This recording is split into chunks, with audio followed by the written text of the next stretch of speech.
Then Pilate took Jesus and had him whipped. The soldiers twisted thorns together to make a crown. They put it on Jesus' head. Then they put a purple robe on him. They went up to him again and again. They kept saying, "We honor you, King of the Jews." And they slapped him in the face. Once more, Pilate came out. He said to the Jews gathered there, "Look, I am bringing Jesus out to you. I want to let you know that I find no basis for a charge against him." Jesus came out wearing the crown of thorns and a purple robe. Then Pilate said to them, "Here is the man." As soon as the chief priests and their officials saw him, they shouted, "Crucify him! Crucify him!" But Pilate answered, "You take him and crucify him. I myself find no basis for a charge against him." The Jewish leaders replied, "We have a law. That law says he must die. He claimed to be the Son of God." When Pilate heard that, he was even more afraid. He went back inside the palace. "Where do you come from?" he asked Jesus. But Jesus did not answer him. "Do you refuse to speak to me?" Pilate said. "Don't you understand? I have the power to set you free or to nail you to a cross." Jesus answered, "You were given power from heaven. If you weren't, you would have no power over me. So the one who handed me over to you is guilty of a greater sin." From then on, Pilate tried to set Jesus free. But the Jewish leaders kept shouting, "If you let this man go, you are not Caesar's friend. Anyone who claims to be a king is against Caesar." When Pilate heard that, he brought Jesus out. Pilate sat down on the judge's seat. It was at a place called the Stone Walkway. In the Aramaic language, it was called Gabbatha. It was about noon on Preparation Day in Passover week. "Here is your king," Pilate said to the Jews. But they shouted, "Take him away! Take him away! Crucify him!" "Should I crucify your king?" Pilate asked. "We have no king but Caesar," the chief priest answered.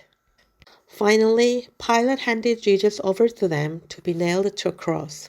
So the soldiers took charge of Jesus. He had to carry his own cross. He went out to a place called the Skull.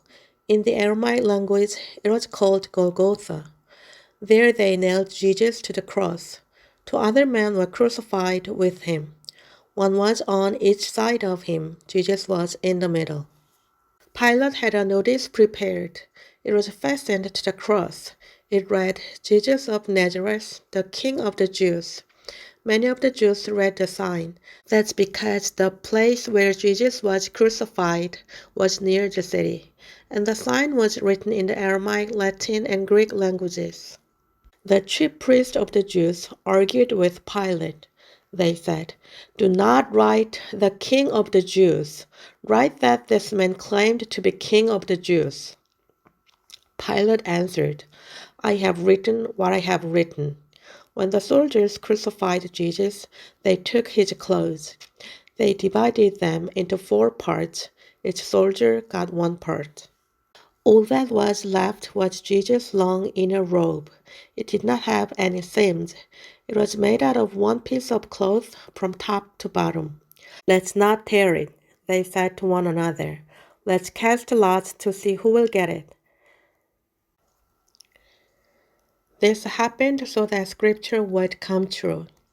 It says, "They divided up my clothes among them. They cast lots for what I was wearing." So that is what the soldiers did. Jesus' mother stood near his cross. So did his mother's sister, Mary the wife of Clopas, and Mary Magdalene. Jesus saw his mother there. He also saw the disciple he loved standing nearby. Jesus said to his mother, "Dear woman, here is your son." He said to the disciple, "Here's your mother." From that time on, the disciple took her into his home.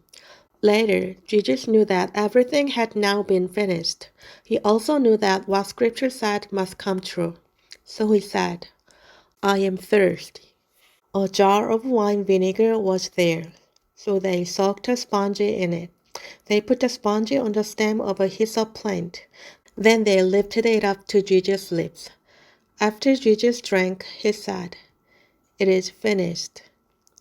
Then he bowed his head and died. It was preparation day. The next day would be a special Sabbath day.